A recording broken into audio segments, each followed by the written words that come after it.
This is the new Viltrox APS-C lens for the Nikon Z mount. Now this lens has some very impressive specs for the price, but is it perfect? Let's find out.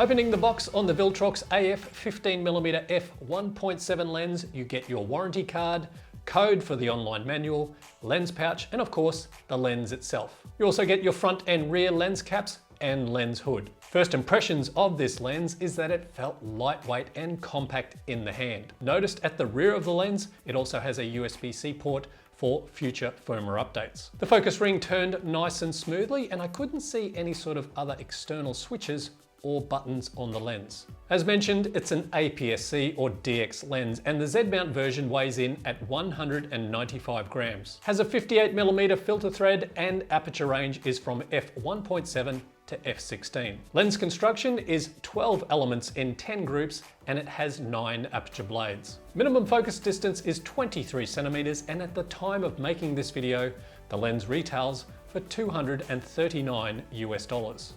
Yoda in the garden test time, you can see the focusing between foreground and background subject. The focus is silent and relatively quick in speed, but I wouldn't describe it as lightning fast. To give you an idea of the type of background bokeh you can achieve with this lens, here's a shot stepping through f1.7 through to f11.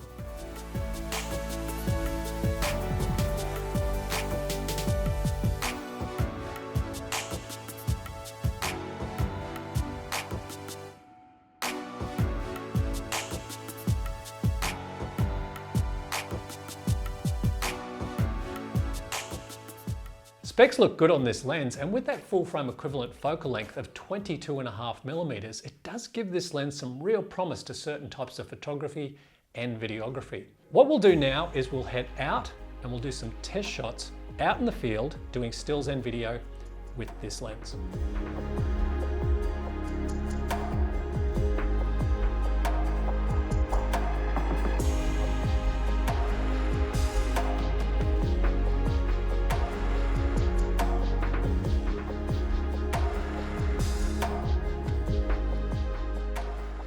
So this Viltrox AF 15mm f1.7 lens is the latest in the Air series that Viltrox put out. Now, I have reviewed other Air series lenses on my channel in the past, and one thing that I've always been impressed with is the image quality out of these lenses, especially for the price.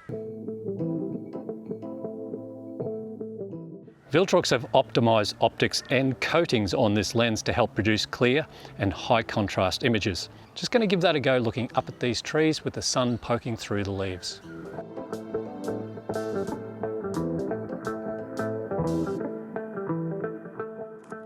So one thing I forgot to mention also, this lens is actually available in the Sony E and also the Fuji XF mount.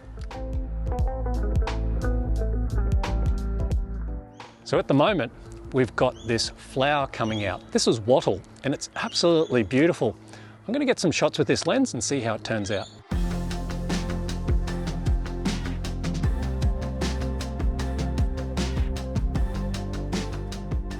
With that f1.7 aperture, you can achieve some nice separation between your subject and background.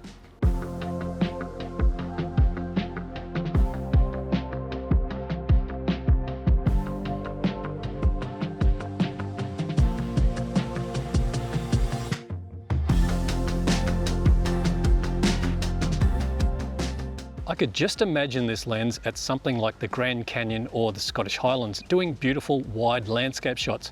But in turn, I could also see this lens being used for wide interiors, something like churches or halls when the light is dim. One thing that I did pick up, this lens on the Z50II, it just feels so well balanced. It's a nice lightweight combo, and you can walk around for long periods of time with this combo and you don't feel like your arms are falling out of their sockets.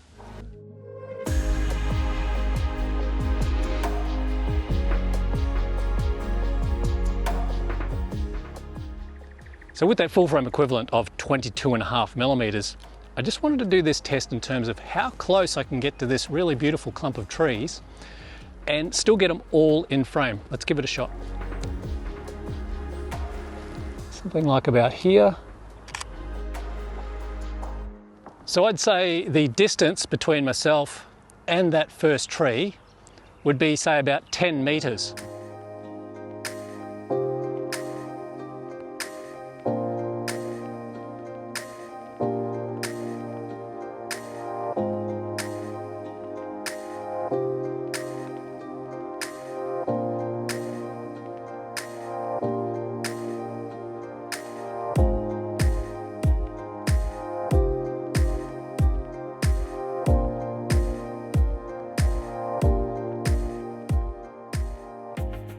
Now, because this was such a lightweight camera lens combo, I was able to put it on my gimbal and achieve shots like this.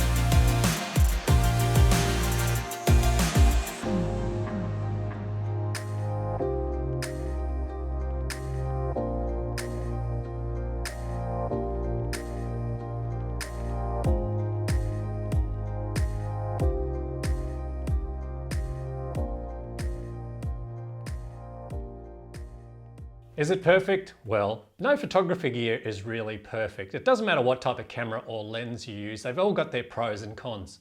I guess with this lens, what you have to work out is it perfect for the type of photography or videography that you plan to do? I think the thing that makes this lens so appealing is the value for money factor. At $239 US, you get a quality, lightweight, wide-angle lens that has a fast aperture and is relatively sharp. Meaning this lens would be perfect for those on a tighter budget and you want to do things like travel, landscape, architecture, astro, low light, weddings, real estate, and more. It won't take up too much space in your camera bag and you won't have to worry about it breaking the bank. Remember though, this lens has no VR built into it, nor do the Nikon range of APSC Z mount cameras. So when you're using this lens in slower shutter speeds or in low light, or doing things like video, you may want to use a tripod, monopod, or gimbal like I used today. Well, thank you very much for watching, guys, and I hope you enjoyed the review of this lens. If you want any more information about this lens or how to purchase it, I've left you a link in the video description box below. Take care, and I'll see you next time.